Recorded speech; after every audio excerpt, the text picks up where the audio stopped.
لكن كان مديره سعودي، فخلاص قالوا مننا مش هنا.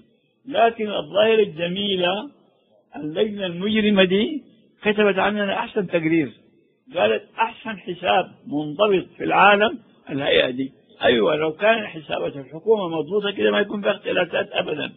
أيوة، مخلد البدري كان دقيق جدا، وكان بيعمل يعني مراجعة مرتين في السنة، يجيب مراجع رسمي يعمل مراجعة مرتين في السنة، واستمرينا خلاص.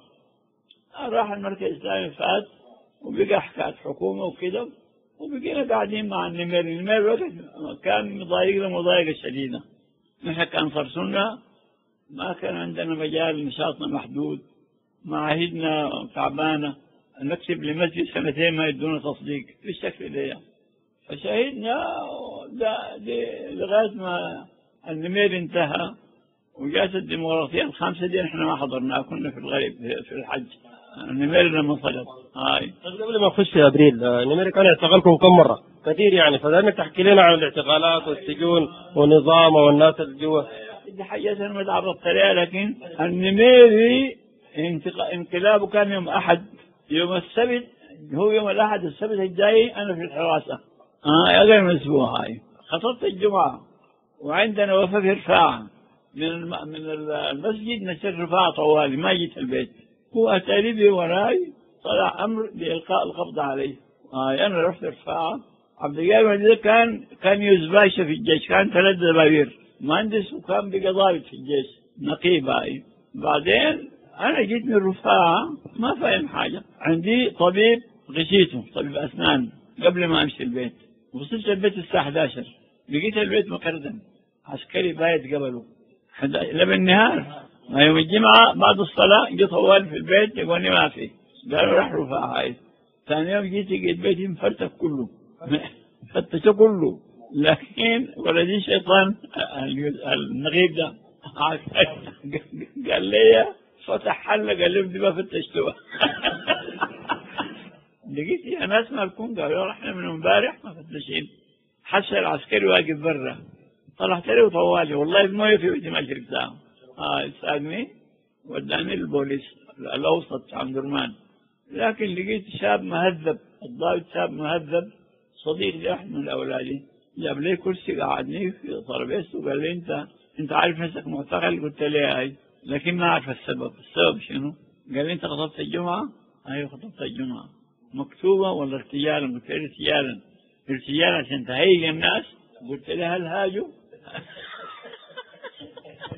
هل هاجوا؟ ما دام ما هاجوا ما في فايدة. قال لي احنا دي قضية، سيما الكلام الفارغ بتاعك ده، انت قال شتمت الحكومة، شتمت انا؟ قال لي خطبتك ما قلت له مكتوبة، لكن آيات حافظة انا واحاديث انا بمليها عليك، واملك خطبة كاملة 2 صفحتين مليتني اليوم.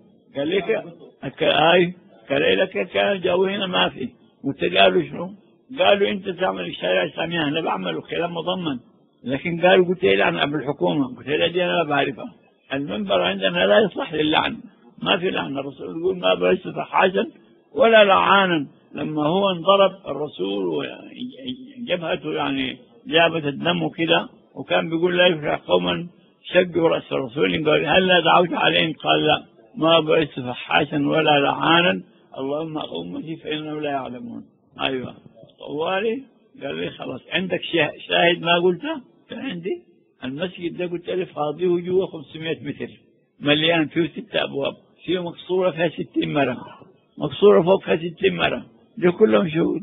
قال لي هذا شهادة. رشحت له أحمد حامد ده مفتش الدبي الأول، بيصلي معي طوالي، ومحجوب مختار الله يرحم كان أمير المال بتاعنا، تاجر في السوق، أديته الاسمين ديل.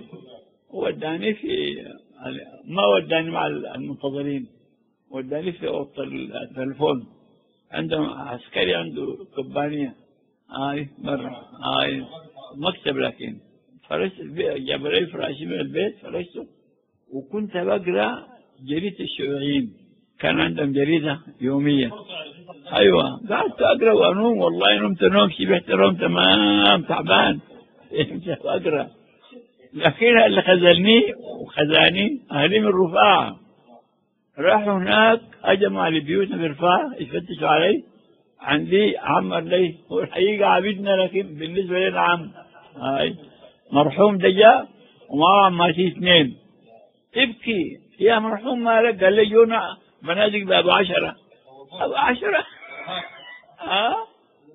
ابكي. أنا قاعد في الحراسة مدخلهم لي جوا، عماتي اثنين كبار في السن ومعي ولد ده أخوي ده، ابكي. أنا أمشي في البيت ارتاح وأنا قاعد مبسوط مرتاح ما عندي مشكلة أبدا. مشوا مشوا البيت والنسوان فاتن وهو قاعد.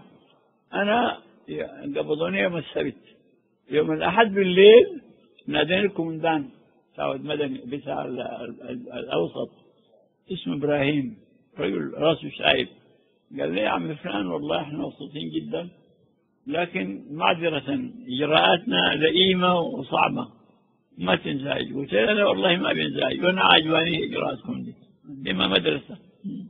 سألني قال أنت كان عندك حزب سياسي؟ قلت أنا كنت جبهة الميثاق ولكن فارقتهم ليه؟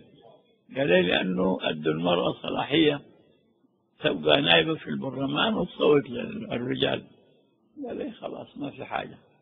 يوم الاثنين وأنا راقد يوسف ولدي الضابط ده صاحبه، بس البوليس بحقي معي ده زميله صاحبه، من عندكم الأبيض ولد حبة. بعدين يوسف جايب الغداء وجاء قال لي خلاص أرجع البيت أبوك حيجي يتغدى معكم. جاء تعليمات من الداخلية يطلقوا سراحي. مشيت البيت 3 يوم في أم درمان. لكن يوم الاثنين نفسه يوم الثلاث أنا قاعد أتغدى، أولادي هاشم جاء من الشغل وأولادي جاء من الشغل، جانا ضابط بوليس، هو أساسا ما كانش ضابط لكن شغلوه في الأمن ولبسوه ضابط، كان زميل هاشم ولدي اقتصادي محاسب، جاي يعتقلني. أيوة جاء أولادي قاعدين معاي والغدا لسه ما جابوه. بعدين قلت تفضل غدا، قال لي هاشم، قال لي كويس نحن جايين من سوق أبوك. قال لي أبوي الحكاية تعود عليها خلاص. لفيت عمتين مركت معاهم وجيت الأوسط. أنا من هناك على كوبر طوالي بقى، مشينا كوبر كانت مدرسة كثير كمية كبيرة من المسلمين وكلا الإمام أنصار كثيرين، فيهم نكتة ظريفة. وكيل الإمام في كذوق لي يا عصمت اسمه علي، قلنا لي يا علي حققوا معاك؟ ما قالوا لك شنو؟ قالوا لي تعيد الثورة. وشو ثورته دي يوم قمتوا بها شاورتوني؟ والله بدون لكم فزع. قال لهم نحن ناس إشارة، لو جبتوا لنا إشارة من الإمام احنا نشتغل معاكم، احنا إشارة قال سووا كذا سووا كذا بس. في كوبر ثاني من الناس المشهورين الآن؟ لا، عبد الرحمن النور رئيس القضاء كان معنا جوا، محمد عبد الكريم من الجزيرة أبا، محمد يوسف محمد، ومبارك اسمه مبارك قسم الله، وحسن الترابي نفسه، ومجموعة كبيرهم. لكن الإمام 80 واحد من وكلاء الإمام كلهم معتقلين معانا. لكن النقطة الظريفة قالوا نقرأ ياسين. قلت لهم يا أولادي ياسين دي لو قريتها ما تكفروا بها. ما نقرأ القرآن ندرس القرآن بس. بعدين احنا قبل ما يمشي أمرنا جابوا لنا عوض عمر وأخوه، لا مش ياسين، برضه كبير كان مسك إمامه بعده. جابوه هو أخوه معنا، ياسين بقى اسمه أخوه عوض ده جالي متجوز، كان أقرأ ياسين، أقرأ ياسين ما نقدر أقول له، ده جالي نابزيه ونبقى بشكله وشاهد سبحته. الناس يقولوا آمين طج حبة، كل ما واحد ختم ياسين ارمي حبة.